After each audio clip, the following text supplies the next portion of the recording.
So Patricia Jeke has announced that she's now the leader for Socialites for ED. Let me just read what she posted. I'm humbled and honored to finally share with you all that I have taken up the mantle as the leader of the Socialites for ED affiliate. Today was a powerful day of service in Chegutu Ward 1, where I was invited by Provincial Chairman Honorable Mary Muliswa, Minister of Justice Honorable Ziyambi Ziyambi, and Honorable Webster Shamu to campaign for Councillor Konjani. My heart goes out to the residents who share their struggles with sewage, electricity, and water. Hearing your needs only strengthens my resolve to lead with love and action. It was inspiring to hear the minister's assurance that major changes are coming next week, and witnessing even the CCC mayor of Chegutu choosing to join ZANU-PF proves that President Emmerson Mnangagwa's vision 2030, where no man is left behind, is a reality people want to be part of. I'm ready to serve, ready to lead, and ready to bring us all together for a brighter Zimbabwe. Patricia Jeke has always been munhu weZANU-PF. I think toziya kuti she has always been muyouth akasimba zvekutodaro, and hopefully she will benefit something from this. Zvinofamba sei nai? Ndiana vari kujoina masocialites this movement. Tingavaona kuti 1 2 3. I'm just confused kuti saka pakaitika department rekunzi masocialites for ED. What does it really help the communities? Is it going to bring in employment? Andisingatsonzwisisa hangu because ma-departments acho anenge awandisa maningi for ED machifo. To me it's all nonsense, it's bullshit.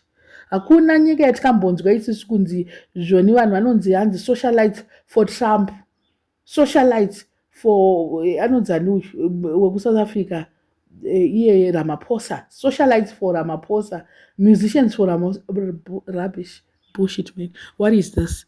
Kuda kungodya kutsvaga munhu wese ari kutsvaga pekudyira napo veduwe zvinhu zvacho nyika inoika amheno kwairi kuenda nayo. Asi nhai vanhu vese vekuZANU-PF dzirimo chaidzo dzakakwana. Shuwa vanhu vanototsvaga kutoti ndiite department rangu rekukwana kuZANU-PF. Saka Patricia Jeke ari kuti akainvitwa sani zviye socialite for ED ndiye leader. Veduwe please, hakuna development ichaitwa muno munyika, hakuna. Kana nyika yedu ichidai soka we are still very far. I will never support anything to do with ZANU-PF at the expense of people suffering. I don't do that. That is going to be over my dead body. I'm not going to support party kuona vanhu vachisuffer where still people are graduating every day. Chinondoboa ndeche vanhu vari kuenda kuchikoro vari kuita effort. Vamwe vese ava vasina chikoro handabasa naweni, vasina kana chikoro havana. And like yes, I do care for uyu because munhu wese ari included should get a share. Handisi kuti vanhu vasinaenda chikoro no chinongondirwadza ndechekuti vabereki are paying fees for their kids. At the end of the day, what are they benefiting from paying school fees for them? Vasina kuenda kuchikoro, it's so easy to say ainda kungohasla ndongoenda. You don't expect much from the government. You don't yes, we will have expectations but not much. But then government yo yakutolerate kuti ngatidei kuchegutu kwachekoko vanhu kuchegutu vaitocomplaina vachiti masuweji ari kunoka musikumbozomada imi. Asi vachiuya chikampena vachita sei ngavatange vagadzirisa vozouya kuzokampena zvinhu zvavo. Ndo zvatingatoda izvozvozvo. Kansela anogoita sei kuita ZANU-PF yacho handinge atanga aita maworks acho ekuti ari paground, then ozouya kutiudza kuti there is a campaigning this and this takagadzirisa. Not kuti anosvika opa vanhu mapromises. Tinovaziva vanhu kana vakuda kuvhoterwa.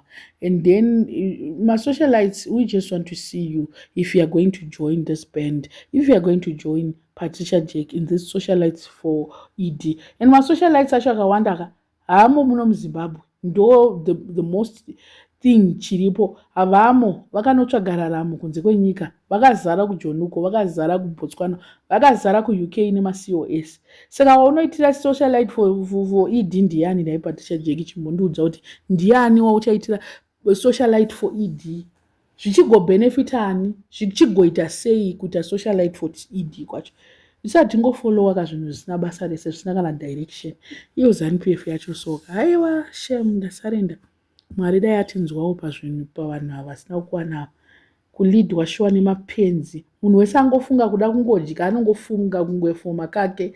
Ndoda pane 10,000 yakanzi iriko $10,000, $10 million yekunze masocialites achapiwa nechichi. Vati kana Patricia wafanowana kuti vakaramba vakaita izvozvozvo 10 million vanotoiwanawo share yavo ipapapa. Ndozvavaitira.